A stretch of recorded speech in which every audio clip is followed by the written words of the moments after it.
ജനാധിപത്യ ദിനാചരണം സെപ്റ്റംബർ 15 മഹിമയോടെ ലോകം ആചരിച്ചു. സ്വാതന്ത്ര്യം സാധ്യമാക്കുന്നതിനും സമത്വം പ്രോത്സാഹിപ്പിക്കുന്നതിനും ദിനാചരണം ലക്ഷ്യമിടുന്നു.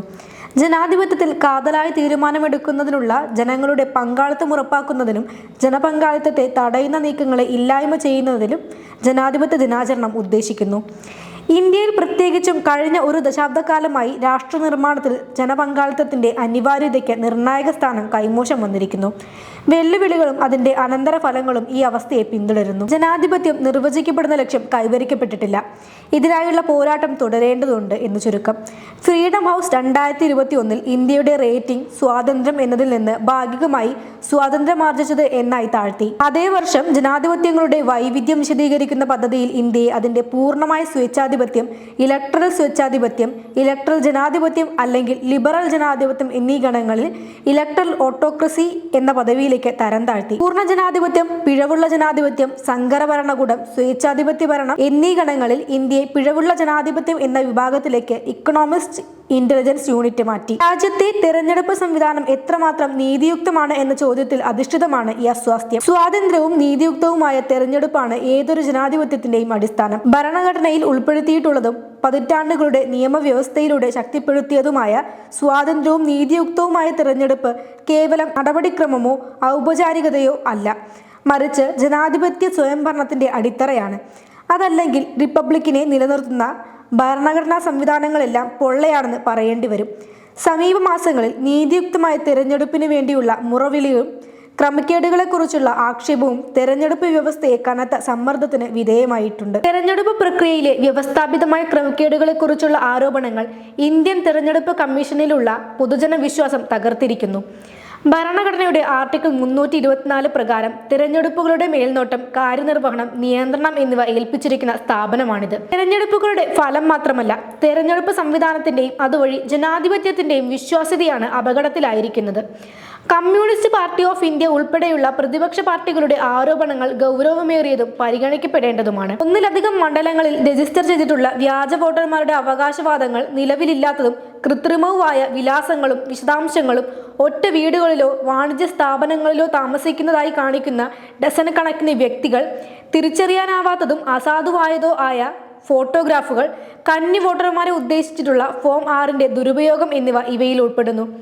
നിയമാനുസൃത വോട്ടർമാരെ, പ്രത്യേകിച്ച് മുസ്ലിങ്ങൾ, ദളിതർ, OBC, S എന്നിവരെ വൻതോതിൽ ഇല്ലാതാക്കിയതും വോട്ടവകാശ ലംഘനത്തിന് തുല്യമായതുമായ ആരോപണങ്ങളും അസ്വസ്ഥത സൃഷ്ടിക്കുന്നു. പ്രധാന മണ്ഡലങ്ങളിലെ നേരിയ ഭൂരിപക്ഷങ്ങൾ വിജയം നിർണ്ണയിക്കുമ്പോൾ ഇത്തരം ക്രമക്കേടുകൾ ആഴത്തിലുള്ള പ്രാധാന്യം നേടുന്നു. നിലയ്ക്കാത്ത ഇത്തരം ആരോപണങ്ങൾക്ക് പുറമെ ECI തന്നെ മനഃപൂർവ്വമായ പലതും മൂടിവെക്കുന്നതായും തെളിവുകൾ അടിച്ചമർത്തുന്നതായും ആരോപണങ്ങളുണ്ട്. മെഷീനുകളിലെ വോട്ടർ പട്ടിക പരിശോധിക്കുന്നതിന് അവസരം വേണമെന്ന് രാഷ്ട്രീയ പാർട്ടികൾ വർഷങ്ങളായി ആവശ്യപ്പെട്ടിരുന്നു.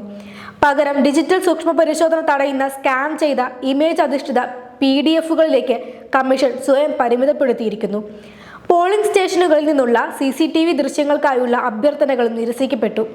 2024 ഡിസംബറിൽ അത്തരം രേഖകളിലേക്കുള്ള പ്രവേശനം നിയന്ത്രിക്കുന്ന നിയമങ്ങൾ അസാധാരണമായ തിടുക്കത്തിൽ ഭേദഗതി ചെയ്തു. സുതാര്യത കുറയ്ക്കുന്നതിന് നിർണായകമായ CCTV തെളിവുകൾ നശിപ്പിച്ചു. തെരഞ്ഞെടുപ്പ് ചട്ടങ്ങളിൽ അവസാന നിമിഷം ഭേദഗതികൾ വരുത്തി. പ്രതിപക്ഷ MPമാരുടെ പാർലമെന്ററി പ്രതിനിധികളെ കാണാൻ പോലും കമ്മീഷൻ വിസമ്മതിച്ചു. ഇതെല്ലാം വീഴ്ചകൾ ആകസ്മികമല്ല, വ്യവസ്ഥാപിതമാണെന്ന സംശയത്തിന് ആക്കമേറി. വിയോജിക്കാനുള്ള നിയമപരമായ അവകാശം ഏതൊരു ജനാധിപത്യത്തിന്റെയും അടിസ്ഥാന സവിശേഷതകളിൽ ഒന്നാണ്. ഇന്ന് ഈ അവകാശം ചരിത്രമായി മാറിയിരിക്കുന്നു. 2010-നും 2021-നും ഇടയിൽ സർക്കാരിനെ വിമർശിച്ചതിന് പൗരന്മാർക്കെതിരെ ഫയൽ ചെയ്ത രാജ്യദ്രോഹ കേസുകളിൽ 96%വും 2014-ൽ BJP അധികാരത്തിൽ വന്നതിനു ശേഷമുള്ളതാണ്. ന്യൂനപക്ഷങ്ങളുടെ അവസ്ഥ ഒരു ജനാധിപത്യത്തിലെ ധാർമ്മിക പരീക്ഷയാണ്. 2014 മുതൽ ഇന്ത്യയിൽ ജനസംഖ്യയുടെ 14% വരുന്ന മുസ്ലിം സമൂഹത്തിന് പൗരസ്വാതന്ത്ര്യത്തിൽ പ്രത്യേകിച്ച് പ്രകടമായ ഇടിവ് അനുഭവിച്ചിട്ടുണ്ട്.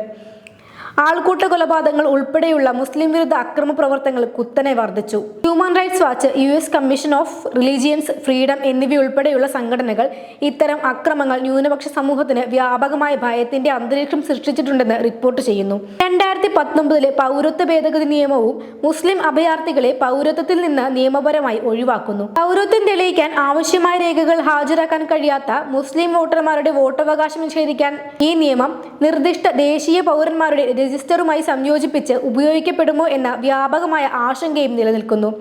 ഇന്ത്യയിലെ ഏക മുസ്ലിം ഭൂരിപക്ഷ സംസ്ഥാനമായ ജമ്മു കാശ്മീരിലെ പൗരസ്വാതന്ത്ര്യങ്ങൾ പൂർണ്ണമായും നിർത്തലാക്കുന്നതിനൊപ്പം ഈ സാഹചര്യവും വളർന്നുവരുന്ന ആശങ്കയാണ്. ജനാധിപത്യത്തിന്റെ അടിത്തറയായ മാധ്യമങ്ങൾ കഴിഞ്ഞ ഒരു ദശാബ്ദക്കാലമായി നേരിട്ടുള്ള ഭീഷണിയും ഘടനാപരമായ മാറ്റങ്ങളും കാരണം സർക്കാരിനെതിരായ വിമർശനത്തെ സമൂലമായി പരിമിതപ്പെടുത്തിയിരിക്കുന്നു. 2014 മുതൽ റിപ്പോർട്ടേഴ്സ് വിത്തൌട്ട് ബോർഡേഴ്സിന്റെ ലോക പത്രസ്വാതന്ത്ര്യ സൂചികയിൽ ഇന്ത്യ ക്രമാനുഗതമായി താഴേക്ക് പോയിക്കൊണ്ടിരിക്കുകയാണ്. Afghanistan, Belarus, Hong Kong, Libya, Pakistan, തുർക്കി എന്നിവയേക്കാൾ വളരെ താഴെയാണ് ഇപ്പോൾ ഇന്ത്യ. മുൻകാലങ്ങളിലും ഇന്ത്യൻ മാധ്യമങ്ങൾ സെൻസർഷിപ്പ് അനുഭവിച്ചു.